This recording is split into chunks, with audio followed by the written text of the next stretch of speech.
gravar o nosso vídeo aqui.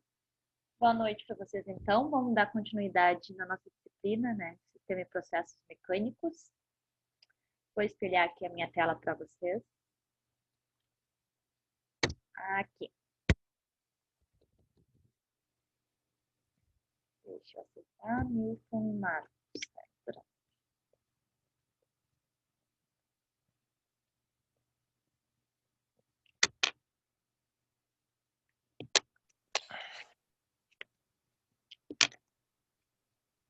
Boa noite.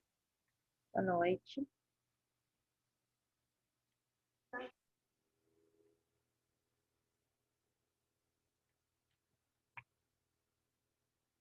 Bom, na aula passada, então, nós vimos... Na nossa primeira aula, nós falamos sobre a introdução da disciplina. Na aula passada, nós falamos sobre a classificação, né, dos materiais metálicos, como surge, então, a criação dos aços e do ferro fundido, como a gente classifica e como a gente diferencia. Hoje a gente vai falar um pouquinho sobre a metalurgia do pó, tá? Que não é um processo de conformação, né, mas é um processo mecânico que tem grandes vantagens à frente de outros processos, como processos de usinagem e processos de conformação, tá?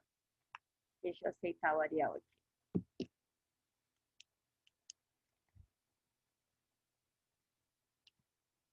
Já mandei esse material lá para o grupo, tá? Tá em PDF para vocês direitinho. Bom, sobre a metalurgia do pó, então. A história da metalurgia do pó no Brasil teve início lá na primeira metade da década de 40, tá? Com a viagem de estudos... Bom, deixa eu aceitar os meninos que estão entrando e ficam pitando aqui para mim.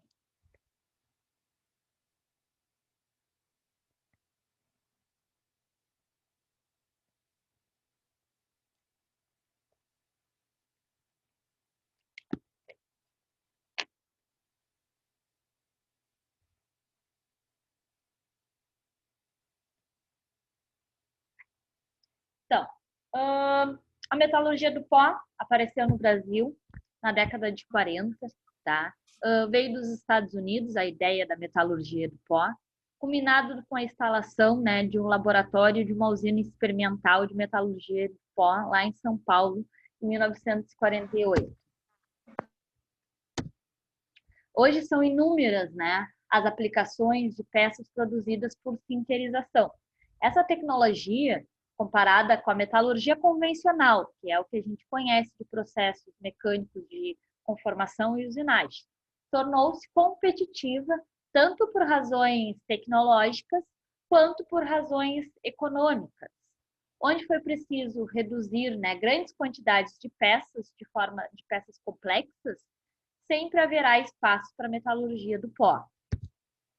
A metalurgia do pó, também conhecida como sinterização, tá? Vem a ser um processo altamente desenvolvido de manufatura de peças metálicas ferrosas e não ferrosas também. Tá?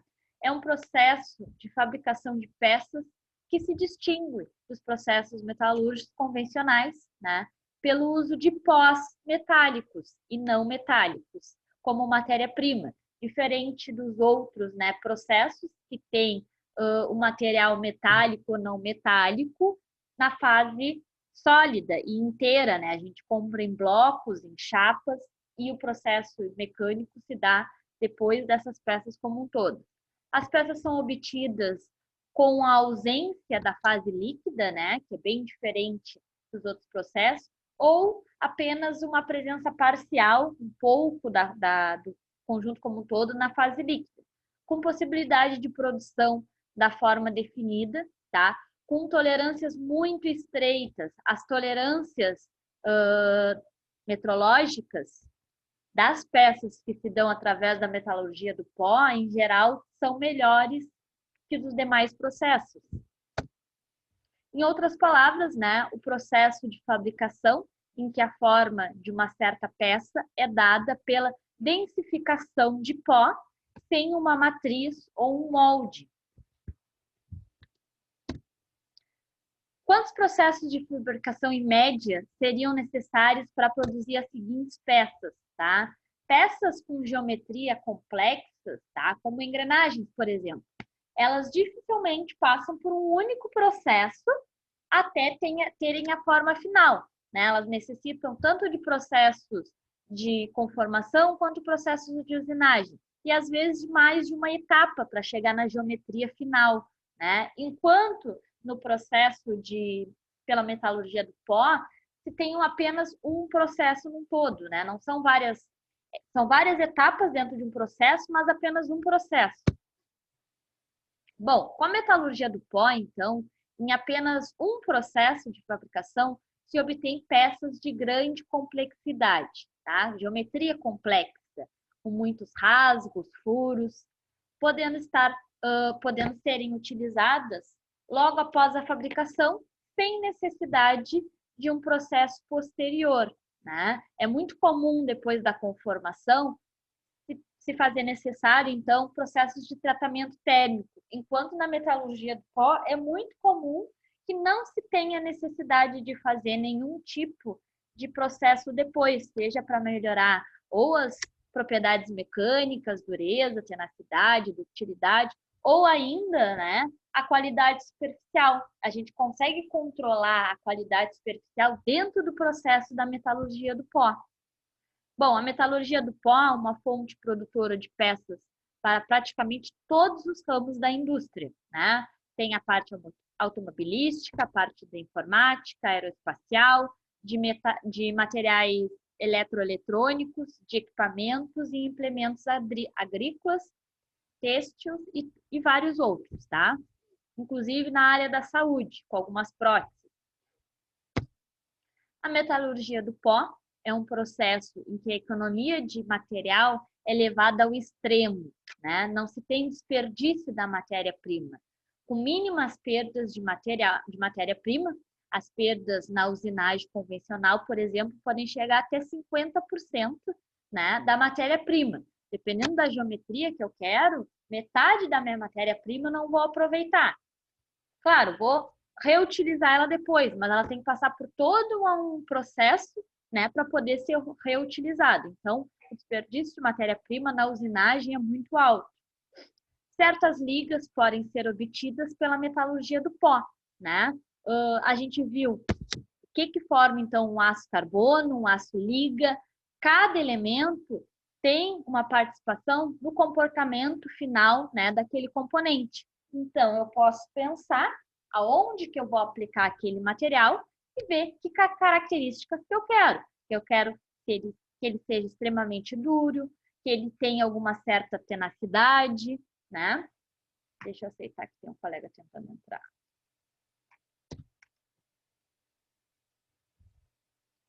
Tá, apareceu. Saiu o convite dele.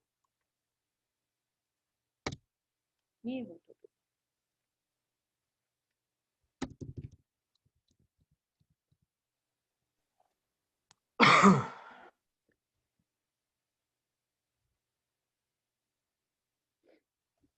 Bom, certas ligas, então, pode ser obtida dentro da metalurgia do pó e não pela metalurgia convencional, né? Aquela que é feito o ferro gusa e adicionados elementos químicos que eu quero. E é mais barato, né, fazer ligas específicas dentro da metalurgia do pó do que na metalurgia convencional. A possibilidade de conjugar, então, peças simples e partes obtidas por esse processo também representa, né, um importante fator na economia de custos desse processo, com preservação de qualidade do produto final. O controle exato, né, da composição química do elemento que eu estou fazendo no produto final é de extrema importância também e uma grande vantagem da metalurgia do pó frente, né, à metalurgia convencional. Algumas outras vantagens, tá?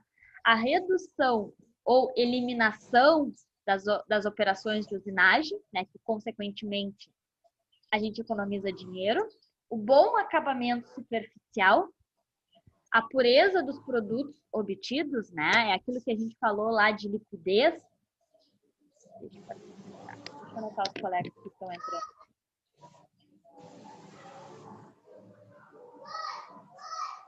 um bom acabamento superficial, a pureza dos produtos obtidos, facilidade de automação desse processo, tá? A maioria das metalurgias do pó são automatizadas, tá? Homogeneidade estrutural e das propriedades. A gente viu a importância, então, de um material ser homogêneo, né? Principalmente na conformação, se a gente tem inicialmente um material já não homogêneo, após a conformação vai ficar mais discrepante ainda os pontos mais frágeis, os pontos mais resistentes daquele componente.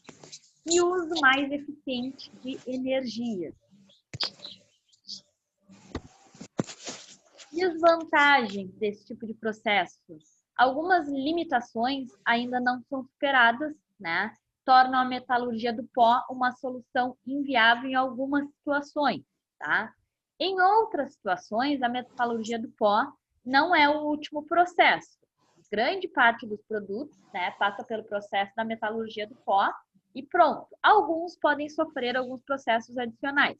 Por exemplo, a peça tem que ser extraída de uma matriz, né, o que dificulta a produção de peças com certas características geométricas, furos, rasgos, né, que devem ser obtidas por usinagem posterior. Geometrias muito, muito complexas, tá? Aí necessitam, às vezes, de usinagem de alguns pontos. Eu não consigo ter uma matriz, né, que faça a geometria como um todo. Outra desvantagem.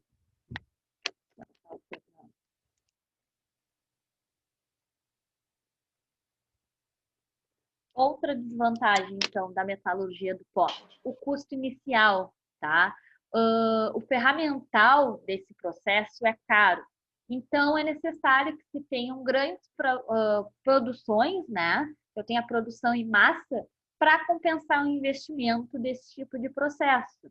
E, como ele passa por várias etapas, eu preciso ter todo o ferramental, né? Enquanto, por exemplo, a conformação e usinagem, eu posso ter um, dois equipamentos e depois ir adicionando, né? Conforme eu vou tendo demanda. Eu faço peças menores e posteriormente eu começo a fazer peças maiores. Eu consigo, então, ir adicionando equipamentos. Enquanto na metalurgia do pó, né, eu preciso ter o ferramental para todas as etapas. Então, se eu já não tenho uma grande produção, o custo inicial acaba se tornando inviável, né? O tamanho e formato limitado das peças, como é um ferramental muito cara, quando eu produzo peças muito grandes, tá? Às vezes o tamanho da peça me limita de acordo com o equipamento que eu tenho.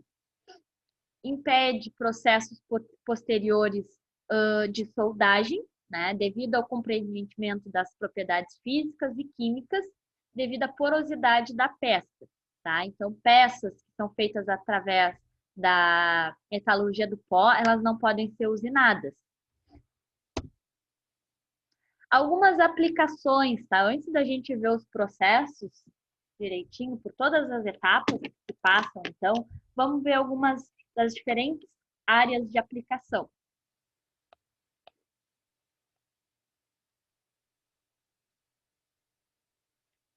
Deixa eu botar aqui. Só um pouquinho, tem uma mensagem de um aluno querendo entrar aqui. Não sei por que não está conseguindo.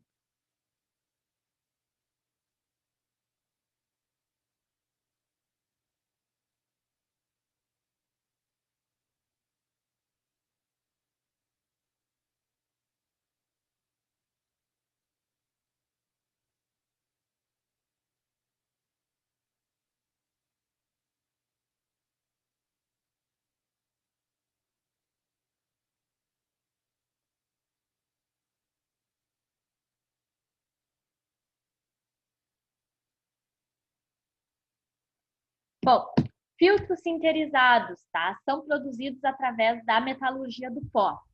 São utilizados em várias aplicações industriais, que requerem, né, resistência em altas temperaturas e também resistência mecânica e química, tá? Resistência química quando a gente tem meios corrosivos, né? Por exemplo, o adubo aqui em Rio Grande.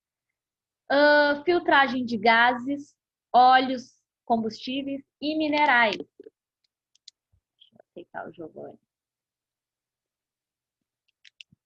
São utilizados também, né, como abafadores de ruído e válvula corta-chamas. São fabricados normalmente nos materiais bronze, níquel, aços inoxidáveis, né, titânios e uns outros. Normalmente aços um pouquinho mais caros, né.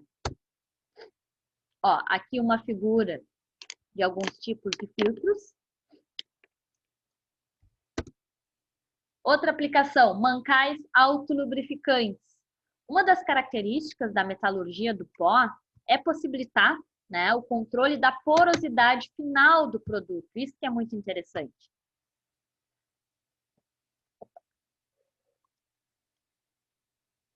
A minha apresentação está aberta certinho para vocês? Para mim, fechou aqui. Não, sim, aqui está aberto. Tá, foi só para mim que fechou, tá? Por que a gente faz, então, mancais autolubrificantes pela metalurgia do pó, tá? Porque uma das características desse tipo de processo é a gente conseguir controlar a porosidade final, né, do produto final lá. Ontem eu ainda falei com um colega, né, que a gente estava conversando sobre a qualidade superficial do material. Tem como a gente saber, né, se a qualidade daquele aço carbono, daquela aço liga, tá? Aço liga principalmente, porque é a quantidade da liga que faz diferença, se a gente consegue perceber, né, qual tem maior e menor qualidade. Aí comentei com vocês que a gente só consegue perceber quando tem uma discrepância muito grande entre as porosidades, né? E é uma coisa que a gente não consegue controlar direito na metalurgia normal, né, convencional. Na metalurgia do pó, a gente consegue.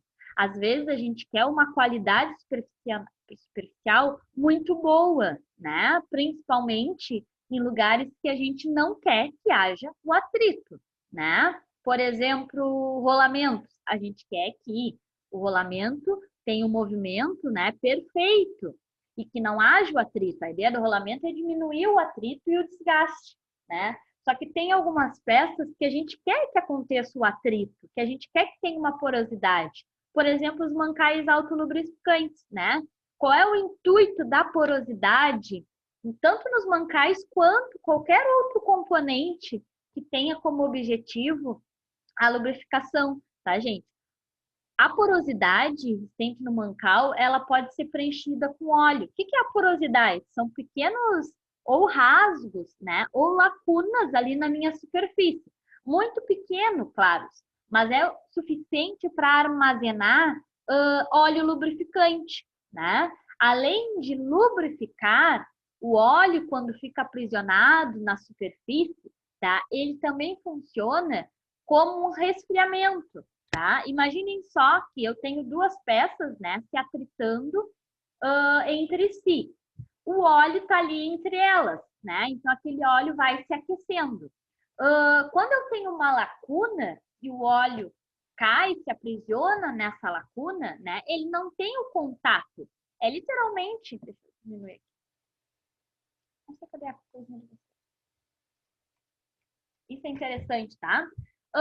Quando eu tenho uma lacuna, aquele óleo na parte mais baixa da minha lacuna, ele não tem essa transferência de calor tão alta, né? Só que ele vai sendo renovado, como se eu tivesse uma poça e o óleo que cai ali vai se refrigerando. Então, porosidade nos elementos, né?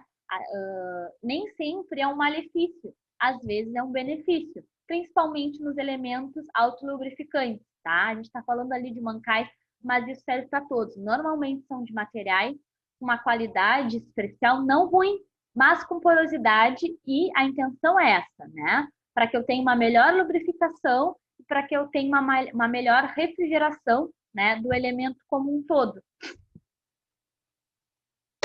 Vou abrir o arquivo do PDF.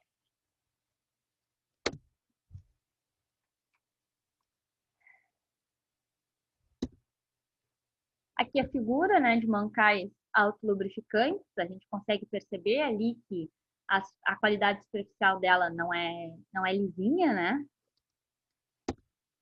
Outras aplicações, baterias, né, utilizam níquel poroso nos acumuladores, né?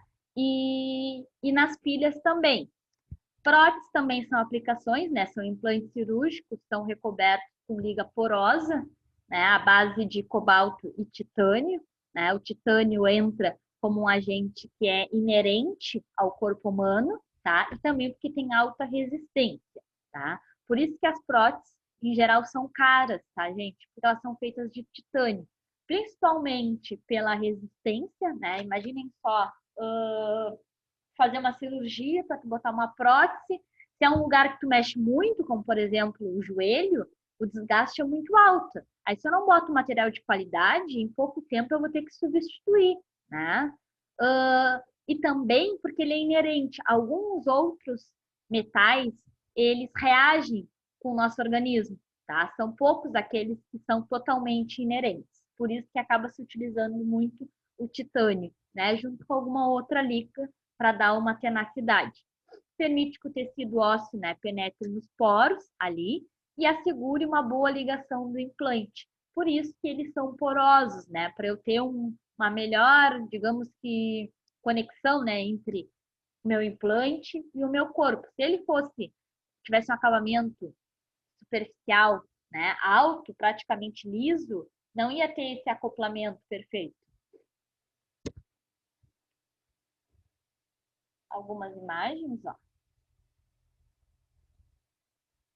Essa primeira figura aqui, ó, foge dessa ideia da porosidade, tá? Em geral,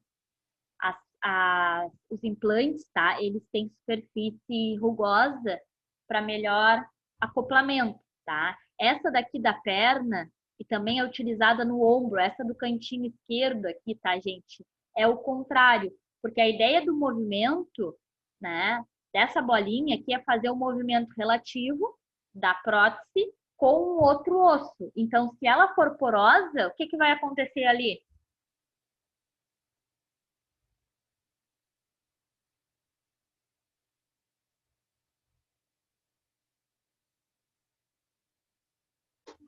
Pessoal? Pode haver atrito? Desgaste do osso. Vai acontecer o desgaste, né? Um lado a gente tem um osso e no outro lado a gente tem titânio. Quem é que vocês acham que vai desgastar mais? O osso, né? O osso. Então, torna um problema. Tem que pensar, né, na qualidade superficial de acordo com a aplicação. Outra aplicação, discos e sapatas de freio e embreagem, né? São feitos à base de liga de cobre, ferro e cobre, né? Aos quais se adiciona agentes de atrito, tá? E agentes lubrificantes. É outro elemento, né, que tem como intuito, então, gerar o atrito, justamente para fazer a frenagem ali do carro, né? Então tem que ter um alto atrito, com isso eu tenho que ter uma superfície rugosa. Eu adiciono agentes que aumentam o atrito, diferente de outras aplicações, né? Que eu tento então retirar esses agentes que geram atrito e desgaste. Exemplos então de discos de freios.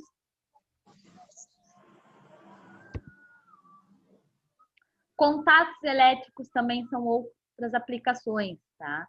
São produzidos a partir de ligas, garantem boa condutividade elétrica e térmica, preservando a resistência mecânica quando aquecidos, né? Resistência à tendência de soldagem quando em serviços a elevada resistência ao desgaste, tá? Como no processo da metalurgia do pó a gente consegue controlar, né, a quantidade de elementos que vai naquele componente, né? Quando eu tenho contatos elétricos, meu intuito é que... Opa, falhou aqui. O meu intuito, então, é que eu tenha uma boa condutibilidade elétrica, que a eletricidade tenha facilidade de passar. Alguns metais têm mais condutividade elétrica do que outros, tá? Um excelente condutor elétrico, o ouro, né? Só que é um elemento caro, tem outras opções. Mas tem alguns metais que têm baixa condutividade elétrica. Então, eu vou adicionar a liga, né, que melhora as minhas condições elétricas.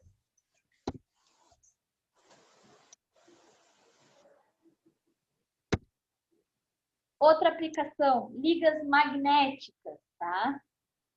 É economicamente viável obter pequenos ímãs e ímãs permanentes, né? ímãs cerâmicos em ferrita de bário, peças polares e núcleos magnéticos, né? De ampla utilização em motores e alto-falantes, captadores e instrumentos, tá? Um lugar, hoje em dia a gente tem a utilização cada vez maior de ímãs, né, nos elementos. Um exemplo clássico, porta de banco, né? Como é que é aquele mecanismo ali de travamento da porta de um banco? É através de ímãs, né? Um eletroímã, ou seja, ele não é um ímã permanente, ele só é um ímã quando por aquela liga, né, passa corrente elétrica. Então a gente diz que ele está imantado. Quando ele está imantado, aquele elemento ali ele se torna um ímã. E quando ele não está imantado, ele é um material normal, né? Se ele fosse um ímã permanente, a porta estaria ou sempre aberta ou sempre fechada, né? Eu não teria como controlar. Na verdade, o que eu controlo naquele tipo de porta é a corrente elétrica, né? Se eu permito a passagem de corrente elétrica, eu tenho um ímã. Se eu não permito a passagem, é apenas, né, um material metálico. Só que eletroímãs tem uma composição específica, não é qualquer material metálico que pode tornar um ímã, né? Tem que ser um material que tenha boa condutibilidade magnética. Do mesmo jeito que eu uso peças com boa condutividade elétrica, quando eu estou aplicando em componentes elétricos, quando eu estou falando de eletroímãs, eu preciso de materiais que tenham boa condutibilidade magnética.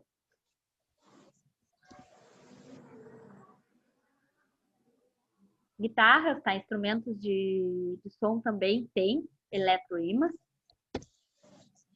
Peças mecânicas também, né? Fabricadas em ferro, ou ferro, cobre, níquel, ferro, cobre, molibdênio.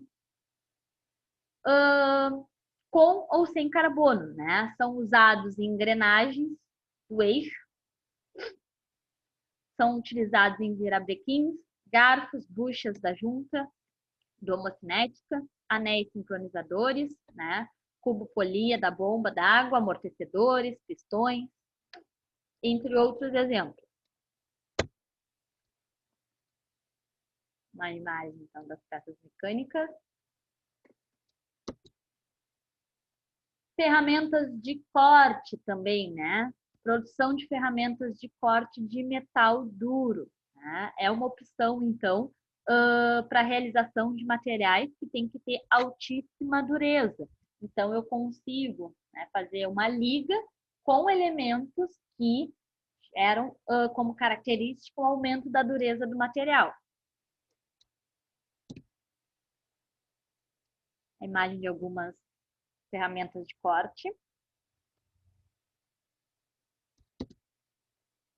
Materiais especiais são ligas, né, que não permite fabricação industrial devido ao alto ponto de fusão, tá? Alta densidade e outras características, tá? Tem alguns materiais, algumas ligas que eu não consigo produzir por fundição, né? Porque o ponto de fusão daquela liga é muito alto, né? Um metal, ele vai fundir em mais ou menos 860, 1000 graus Celsius. Com a adição de alguns elementos, como o cobre, o níquel, esse ponto de fusão ele vai aumentando, tá? E dependendo da liga, meu ponto de fusão fica muito alto, tá? Esse, por exemplo, 3.410. Então, é um problema prático chegar nessa temperatura. Eu preciso ter um forno muito potente, tá? Um forno muito potente é muito caro. Então, às vezes, é interessante fazer uma liga pela metalurgia do pó e não pela metalurgia convencional, em que eu teria que fundir, então, o meu aço, né? E depois adicionar as ligas. Vamos falar, então, sobre as etapas do processo. Como se dá, então, a metalurgia do pó, tá? Ela é dividida nas seguintes etapas. Primeiro, eu tenho a obtenção do pó, tá? Depois, caracterização do pó, para eu caracterizar, então, os elementos ali necessários. Depois eu vou ter a mistura desse pó, compacto esse pó, né? Esse pó compactado para que eu tenha as características de resistência desejada, eu preciso que ele passe depois pelo processo final de sinterização, que é o processo mais importante da metalurgia do pó. Por isso que, às vezes, né, o pessoal não fala metalurgia do pó, fala só sinterização. Mas, na verdade, sinterização é apenas uma das etapas, né, da metalurgia do pó. Dependendo da minha aplicação, posso ou não, né, ter etapas complementares. Vamos falar sobre obtenção, então. Existem vários processos, né, para obtenção do pó metálico, sendo que sua escolha depende do conjunto de propriedades do material e das características, né, que eu quero, então, para o meu material final, aonde eu vou aplicar ele. Os métodos de obtenção podem ser mecânicos, podem ser químicos, físicos ou físico-químicos, tá? Dependendo das características desejadas do meu grão, que é o que a gente conversou ontem, né? Que é o que vai determinar, então, a resistência e outras características do meu componente final. Mais de um método pode ser empregado, né, sucessivamente. Posso ter, então, fornecimento do pó metálico por mais de um método. Primeiro, eu vou fazer a moagem, né, indicado para materiais frágeis ou fragilidade. Por algum processo anterior, né, algumas ligas como cobre e alumínio, cobre e manganês, níquel e ferro, né, na realidade, a técnica de moagem se presta principalmente para reduzir determinados pós às partículas, né, menores ainda.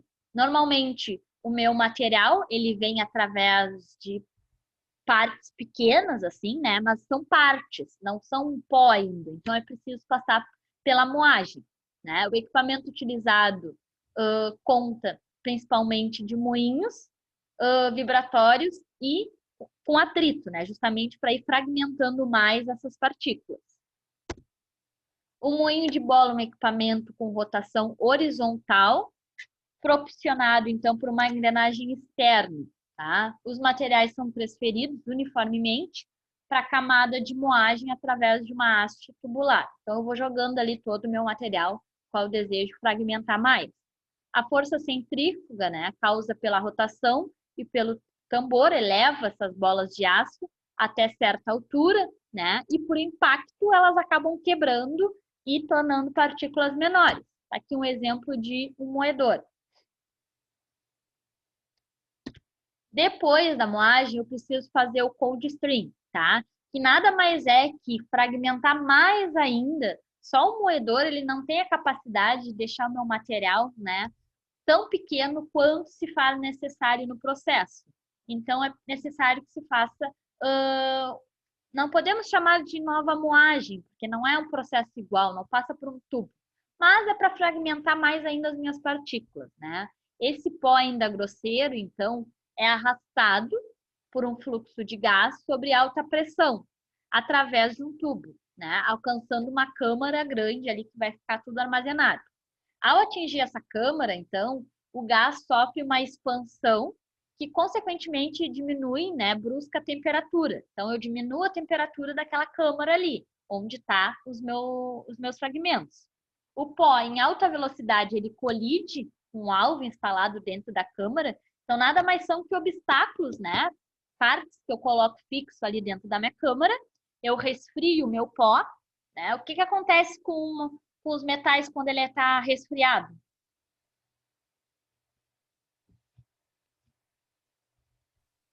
Diminui o diâmetro, a granometria, no caso aí, né? Na verdade, ele diminui a resistência mecânica. Ele fica, né, mais rígido e mais frágil. Então, em vez de tentar quebrar aquele pó grosseiro, né, com uma força, eu diminuo a temperatura e deixo ele frágil. E aí eu tenho obstáculos dentro da minha câmara. Ele vai ficar colidindo com esses obstáculos e ele vai se fragmentar mais ainda. O pó, que já apresenta um tamanho... Seria um choque térmico, um exemplo grosseiro? Oi? Não era pergunta? Seria um exemplo grotesco, uma troca de temperatura rápida. Isso, eu injeto um gás lá dentro, né? E resfrio toda a minha câmara, né? E aí o meu pó, que tá um tamanho maiorzinho, ele se torna mais frágil. Aí ele começa a se bater com as partes fixas que tem lá dentro. Aí ele se rompe e se quebra mais ainda. E aí fica um pó num tamanho suficiente, então, para a separação da fração, que é o outro processo que vai vir depois. Depois, então, da fragmentação desse meu pó, né, eu preciso fazer a atomização. Nesse processo, o metal é fundido, tá? Então, ele passa do estado que ele está, passa a ser fundido. Ele é vazado através de um orifício apropriado, né, para essa operação, formando um filete de líquido, tá? Ele vai ser fundido e depois vazado, que é atacado por jatos de ar, tá?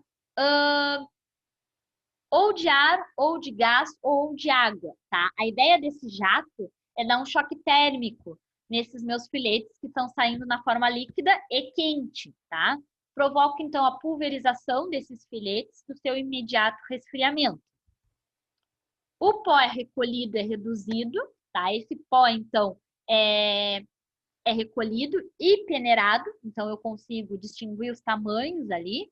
O tamanho e a forma da partícula varia em função de vários parâmetros, entre os quais se destacam a espessura do filete, né? O que é o filete? O orifício ali que eu vazei o meu metal fundido. A pressão do fluido, a pressão com que ele sai daquele orifício, a geometria, né, do conjunto pulverizante ali, né, o jato que eu estou jogando. A otimização, a água, normalmente conduz partículas irregulares, né, e angulosas, ou seja, são partículas pontiagudas, enquanto a atomização de ar produz partículas mais esferoidais, mais redondinhas e direitinhas, tá? Esse aqui, ó, é uma figura que eu mostro para vocês. Eu tenho aqui o meu material fundido, né? O meu metal fundido. Ele vai ser, então, pulverizado e vai ser jogado nesse filete, né? Ou ar, ou gás, ou água, né? Vai depender de como eu quero o formato desse meu grão. O formato do meu grão influencia diretamente na ligação final, na porosidade do meu elemento final, tá? Agora a gente fala sobre isso. Então, eu tenho vários meios de atomizar, então. Pode ser uma otimização vertical, tá? Pode ser horizontal, ou pode ser através desses bocais. A ideia nada mais é que formar esses filetes de metal fundido e atacar eles com gás, água ou ar, né? Fazer um choque térmico e aí ele vai se fragmentar. Redução química, tá? É o processo de redução de compostos de metais com agentes redutores gasosos ou sólidos, representam o grupo, né, de processos mais significativos para a obtenção do pó. Os agentes redutores mais utilizados são o carbono e hidrogênio, tá? Redução química, gente, é sempre retirar elementos, né, dentro de um componente. Ou seja, lá no ferro-gusa, eu não tinha uma parte do processo, né, depois da formação do ferro-gusa, eu não injetava ar com tubos, né? O que eu estou fazendo aquilo ali injetando ar? Eu estou reduzindo o carbono. Redução química, reduzir um elemento, né, daquele componente. Então, se eu tenho um elemento com muito, vamos dizer, potássio, tá? Tenho muito potássio. Eu vou ou retirar de alguma forma, ou eu vou adicionar um agente, né, que faça com que o potássio saia da minha liga, né? De acordo com o produto final. Eu preciso de um produto que tenha alto carbono, mas não tenha potássio nem fósforo. Então, eu preciso jogar agentes, né, que façam a redução, ou seja, a retirada da quantidade de potássio, de fósforo daquela liga ali. Vou ter, né, também a eletrólise. Os pós produzidos, né, por esse processo apresentam elevada pureza, baixa densidade, né, são leves, aparentemente, e têm grãos de estrutura nitidamente dendrítica, tá? Que é quando eles são bem organizados. Após recolhido dos tanques de eletrólise, né, a massa de pó que eu tenho, então eu pego todo aquele meu pó que eu tinha, jogo dentro de um tanque de eletrólise, tá? Faço, então, um refinamento ali do meu grão. Após recolhido dos tanques, a massa de pó, sob forma de lama, né, porque ficou ali mergulhado naquela eletrólise, é secada e classificada por peneiramento, tá? Vou classificá-la de acordo com o tamanho, vou botar peneiras de diferentes diâmetros. E tudo isso, tá? Depois eu tenho a decomposição química, que é a aplicação mais importante, tá? Emprega sobretudo nas obtenções de pós de ferro e níquel, tá? Que é a adição, então, de algumas substâncias para o meu produto final ali. Vai aguentar determinadas temperaturas e pressões.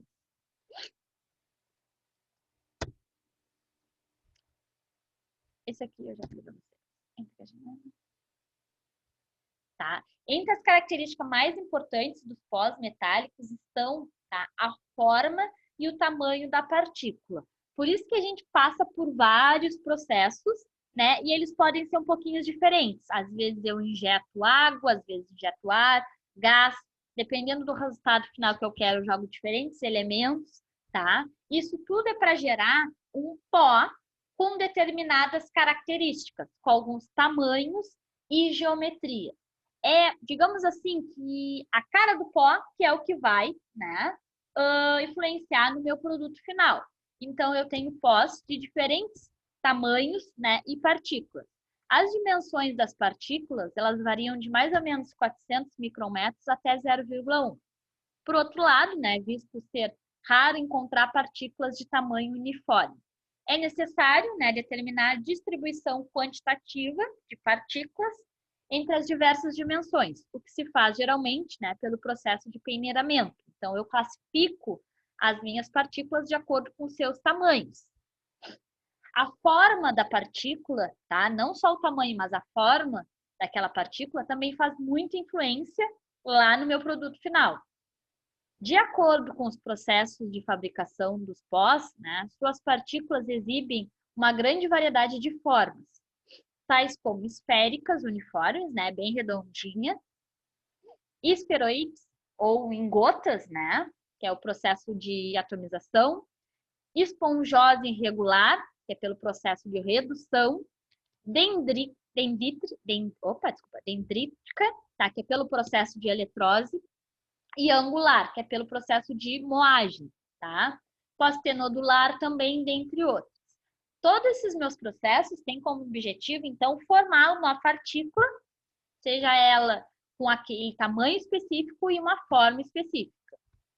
Esses são os tipos mais comuns de partículas, tá? Então, eu escolho os diferentes processos de formação do meu pó para ter como objetivo final, né, um tipo dessas partículas, que vai ser ou esférica, granular, cúbica, acicular, né, angular, em gota, esponjosa, né, quando ela é toda assimétrica, e cilíndrica. Depois que eu tenho, então, o meu pó, caracterizo esse meu pó, trouxe outros exemplos aqui, ó. Ainda tem o irregular, o floco, o poligonal, o dendrítico, o nodular, o fibroso e o ligamental. Obtido, então, o meu pó no meu tamanho e forma adequado, né, eu vou fazer a caracterização.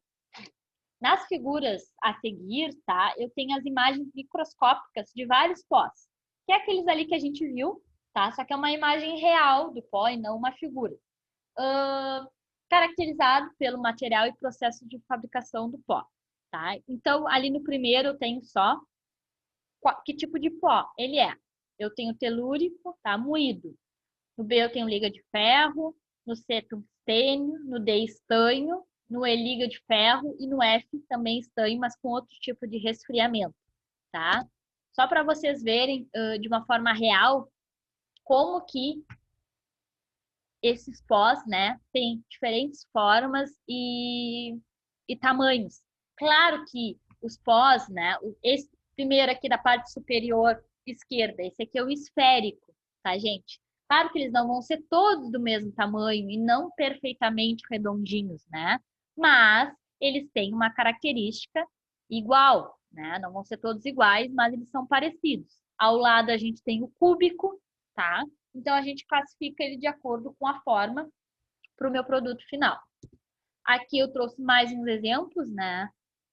De aço inox, o esponjoso, um poroso, um vidro metálico de ferro, o irregular e o irregular de hidreteto de nióbio, tá? Tem características próprias. Alguns são parecidos, né?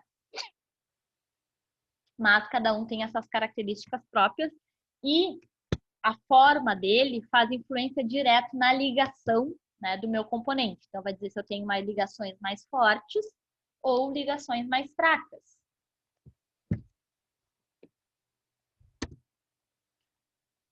Obtido, então, o meu pó. Obtido, então, o meu pó de alguma daquelas formas que a gente viu, né? A gente obteve o pó, então. Depois a gente caracteriza esse pó, né? Vê que tipo de forma e tamanho ele tem, classifica ele, tá? Depois que eu tenho o meu pó, eu vou fazer, então, a minha mistura. Essa etapa consiste, né, em se juntar os componentes na forma de pós metálicos ou, né, orgânicos que formarão a peça compactada. Então, eu vou botar ali todos os meus elementos, né, que eu quero, e todos em forma de pó. Os fabricantes de peça fazem essa operação através de misturadores mecânicos, tá?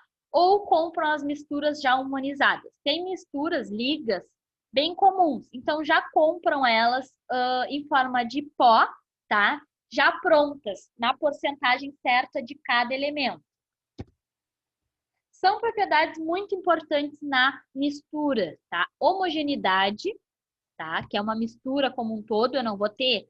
Adicionei alumínio, aí eu tenho alumínio pouco misturado, então ele vai ficar aglomerado mais num canto da peça. Isso é um grande problema, tá? Tem que ser uniforme.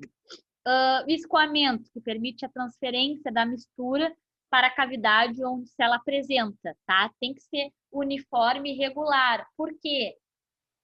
Os elementos, eles têm pesos diferentes. Então, pode ser que quando eu estou escoando a minha mistura ali para minha cavidade, onde eu vou fazer a prensa, tá? Os elementos mais pesados caiam primeiro. Então, o que vai acontecer com o pó como um todo ali já na minha cavidade? Ele não vai estar homogêneo. Eu vou ter embaixo as partículas mais pesadas e em cima as partículas mais leves, tá? Então, o escoamento ali na minha cavidade para conformar então a minha peça é muito importante. E a compressibilidade, que define a carga, né, em que eu vou então compactar esse meu pó. Densidade aparente, tá? É relacionada à massa de pó livre e o volume aparente dessa massa. Como que eu vou calcular a densidade da minha peça, né? Eu vou ter o pó antes de prensado e ele vai ocupar um volume grande. Depois de prensado, ele vai ocupar um volume menor. Só que a massa, ou seja, a quantidade de pó é a mesma, o que muda é o volume, né? Quanto maior o volume, menor a densidade. Então, vai depender da minha prensa qual a densidade final do meu produto. Composição química, né? Que caracteriza todos os elementos químicos que farão parte do material ali, então, sinterizado. Propriamente dito, de modo a garantir as propriedades exigidas pelo comprador. Compactação. Então, nessa etapa, a gente tem figuras aqui para a gente olhar. Uma quantidade pré-determinada de pó é colocada na cavidade de uma matriz, tá? Que é a massa total do meu pó, eu vou botar ela numa matriz. Montada em uma prensa de compressão, que pode ser ou mecânica ou hidráulica. Tá? A compactação ocorre por deslocamentos simultâneos dos pulsões superiores e inferiores a uma temperatura ambiente, tá, gente? Eu não tenho aquecimento do meu pó antes de compactar. Nos primeiros movimentos do punhão, a compactação, né, causa apenas o adensamento do pó, ou seja, só junta eles, tá? Sem deformação das partículas e sem produzir adesão entre elas, ou seja, elas não se colam bem ainda. Com o aumento da pressão, que vai variando, ocorre então a deformação plástica das minhas partículas ali, formando, né, uma superfície que se solda a frio. Então, eu deformo ela até uma partícula colar, né? Se aderir em outra, e aí eu tenho uma soldagem a frio. Com o aumento da pressão, o atrito do material contra as paredes da matriz, tá? E a fricção interna das partículas, porque eu vou apertando e aí uma vai se esfregando na outra, elevam a densidade do material aos valores desejados. A compactação, então, gera uma peça com formato final ou aproximado do que eu quero, posso fazer um processo depois, tá? Chamada de compactado verde, né? Porque o pó ali, como um todo, vai ser compactado, depois se torna sólido, possui alta fragilidade e de manuseio inadequado, tá? Só a compactação não forma o meu material sólido como um todo, tá? Eu preciso fazer a sinterização para que ele tenha uma resistência mecânica adequada. O projeto da peça é muito importante, né? Porque pode acarretar nessa etapa a formação de zona neutra. O que é isso? Quando eu quero compactar peças muito grandes. Então, o meu núcleo lá, ele se torna uma zona neutra. Então, eu estou compactando as extremidades, estão acontecendo ligações nas extremidades, mas no meio não está sofrendo muita força. Ele não vai se compactando, né, de forma homogênea. Então, no meio eu posso ter uma zona fragilizada. Certos tipos de geometria de peças são inviáveis, né, justamente devido a essa formação de zonas neutras. Aqui é o exemplo de um cubo, tá? A geometria mais simples possível. Eu vou ter o quê? O punhão superior, o punhão inferior. Vou botar a minha massa de pó, né? Digamos que tem 1 kg de pó aqui. E vou compactando, né? Aqui ela já está sob pressão. Ela diminuiu, né, de tamanho, mas a massa é a mesma. Ainda tem 1 kg aqui. O volume é menor. Então, o que aconteceu com a densidade da primeira figura para a segunda? Aumentou, né? O que é densidade? É uma relação de massa com volume. O volume diminuiu e a massa se manteve. Então, a densidade sobe. Eu vou lá e compactei mais ainda. A massa ainda é a mesma. Eu ainda tenho 1 kg de pó. Só que o volume diminuiu mais ainda. Então, o que aconteceu com a densidade? Aumentou mais ainda. O volume e a densidade são inversamente proporcionais, tá? Quanto menor o volume, maior a densidade de uma mesma massa. Aqui tem uma imagem para vocês, tá? De uma simples ação e duplação, quando faz 2 esforços, tá? Mas eu sempre tenho o enchimento da minha cavidade do pó, depois eu faço a compressão, que pode ser de mais uma etapa, tá? E depois eu faço a extração. Para tirar, então, a minha peça da minha cavidade, eu tenho que fazer a extração. Qual é a diferença da simples ação para a duplação? Tá? Tá na parte de compressão. Simples ação é só o punhão de cima que vai fazer força, tá? O de baixo só vai se mover para fazer a extração da peça, mas ele não participa da compressão, da compactação. No de duplação, sim, ele participa, tá? A primeira força é só no de cima, depois eu compacto, gerando uma força no de cima e no de baixo, tá? E depois ele faz a extração da peça. O passo é sempre esse, eu faço o enchimento, compressão e extração da minha peça. Aqui eu trouxe umas geometrias um pouquinho mais complexas, tá? Quando eu tenho peças de diferentes alturas. Por exemplo, eu quero fazer uma peça com essa geometria final aqui. Então, eu tenho um espaço vazio, aonde está preto e branco aqui, ó, é o meu pó, tá? Amarelo, então, eu vou ter a parte do meu equipamento. Eu vou ter um punhão de cima, que vai compactar um pouquinho aqui, a parte de cima, tá? E punhão de baixo se levanta e faz a extração da minha peça, tá? Essa aqui é uma matriz com ombro.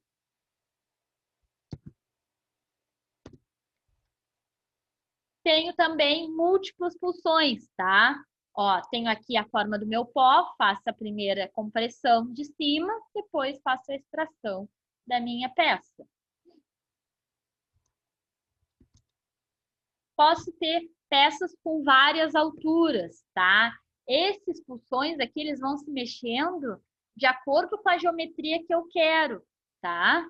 Então, eu tenho aqui o acúmulo do meu pó, preencho com a geometria que eu quero aqui, tá? Repararam que os pulsões de baixo também se moveram, ó, quando tem esse segundo, esse aqui se moveu. Esse da extremidade rosa mais clarinho, ele subiu um pouquinho, tá? E também eu tenho um pulsão de cima. Depois eu faço a extração da minha peça, tá? Normalmente ficam resquícios, assim, ó, restinhos, que podem ser retirados depois, tá? Ou pode sair peças fixas. Aqui um exemplo, uma figura um pouquinho mais complexa, mas consigo fazer várias geometrias complexas. Enchimento, a transferência do poli de um para o outro, tá?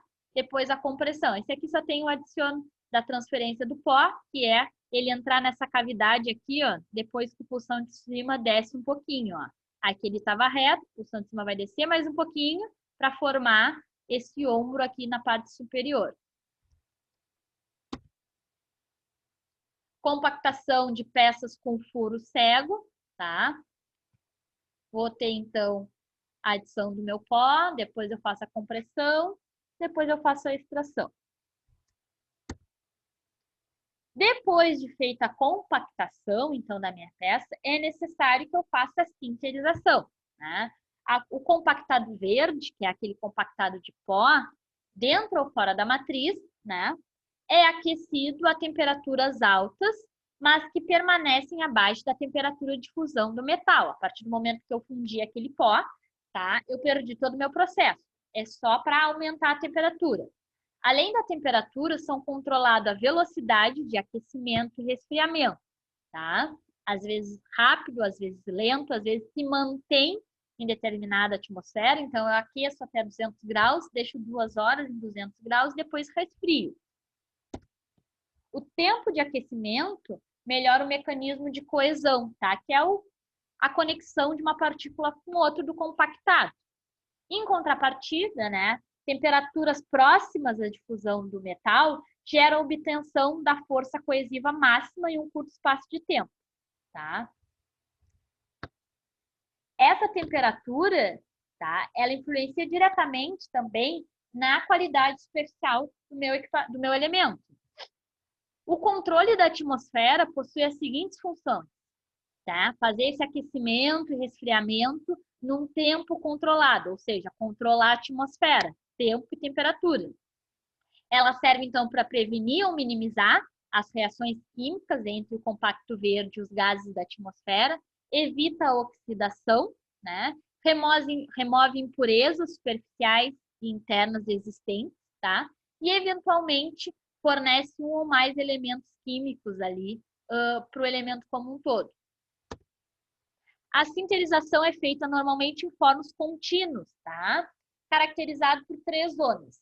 Na primeira zona, eu tenho pré-aquecimento do meu elemento, então aqueço ele até a temperatura desejada, faço um pré-aquecimento, depois ele passa direto para manutenção de temperatura.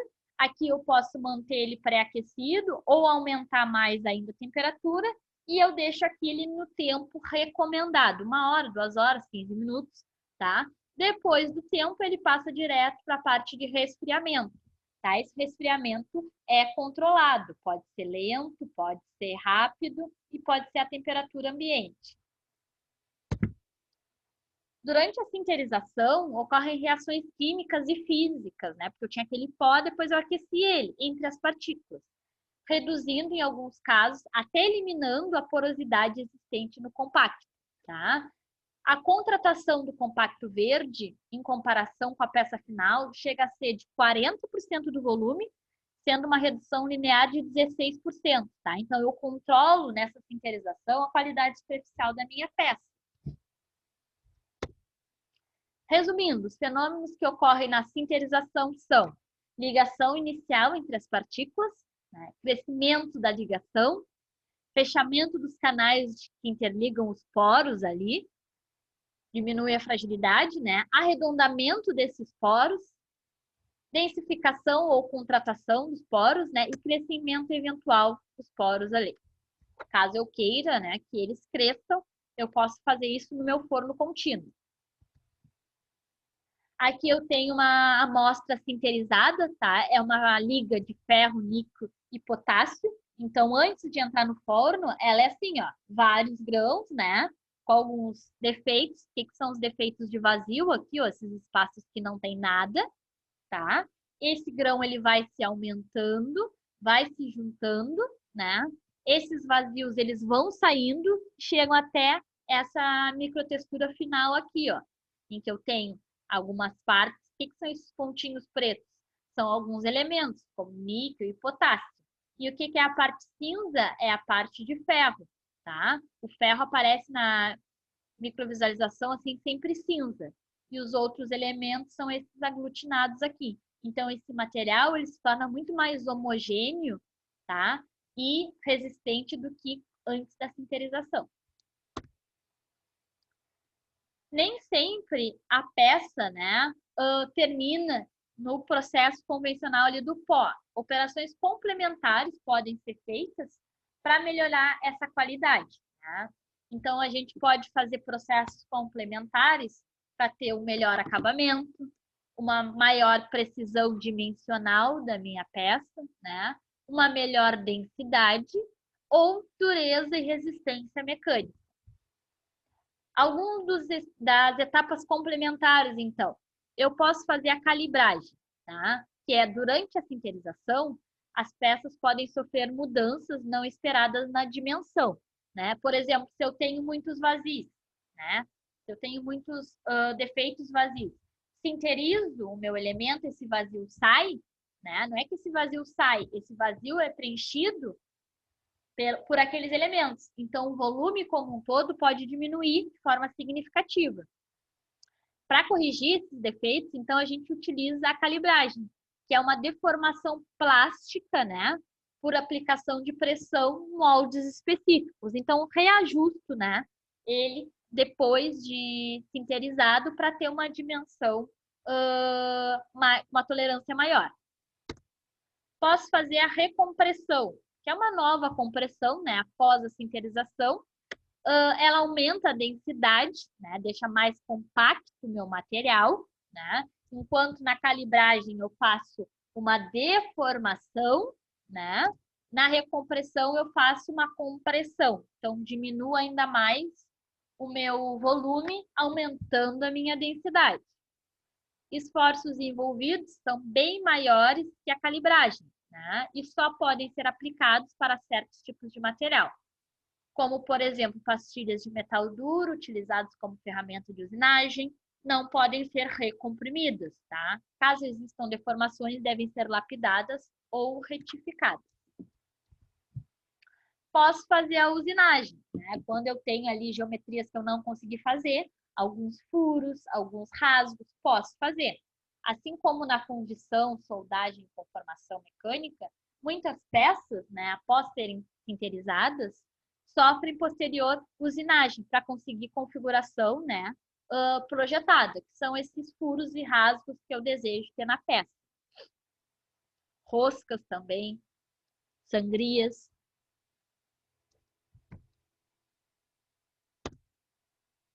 Posso fazer também a infiltração. O que é infiltração? É um processo, né, de fechamento dos poros de uma peça sinterizada com baixa ou média densidade, tá? Com um metal liga de ponto de fusão mais baixo, tá? Então, a gente faz a infiltração, a gente injeta um metal na forma líquida, tá? Esse efeito, então, eu vou ter preenchimento dos meus poros. E tem como objetivo de melhorar as propriedades mecânicas, né? Resistência à corrosão e também um pré-acabamento superficial, né? Quando as propriedades mecânicas estão adequadas, mas eu quero um bom acabamento superficial, eu posso fazer infiltração só na superfície, né? Então, eu deposito um metal na forma líquida, que em contato com a minha superfície vai se resfriar, né? E a minha superfície final fica como se estivesse polida, né? E na verdade os poros foram preenchidos por outro metal.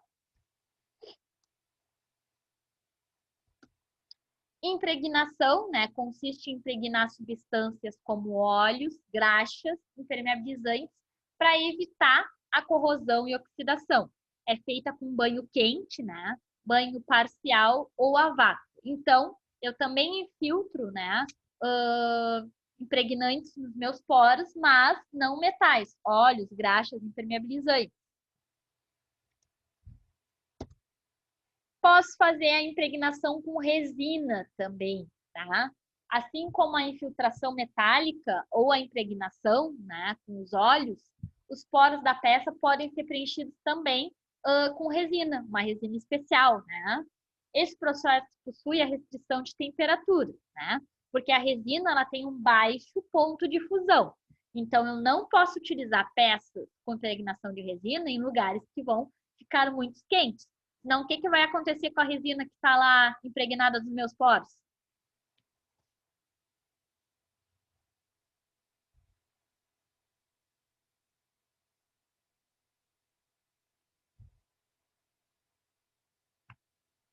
Pessoal? O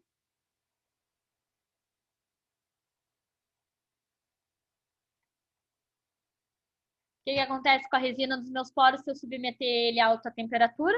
Tá? Ela vai derreter, né? Ela vai derreter e vai sair dos meus poros ali.